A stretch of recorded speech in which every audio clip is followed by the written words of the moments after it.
আম্মা তোমার স্বপ্নরে লইয়া আইছি।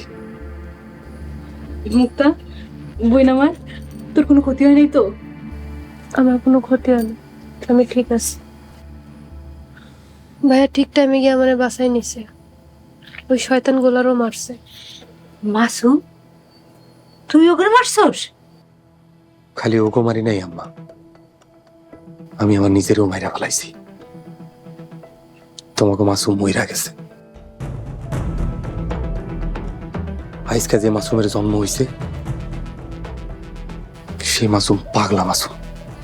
ভাই, ও ভাই, তুমি এসব কি কইতাছো? আজ থেকে আমার বোন গদিকে যে তাকাইবো তার চোখ আমি তুইলা ফেলাম।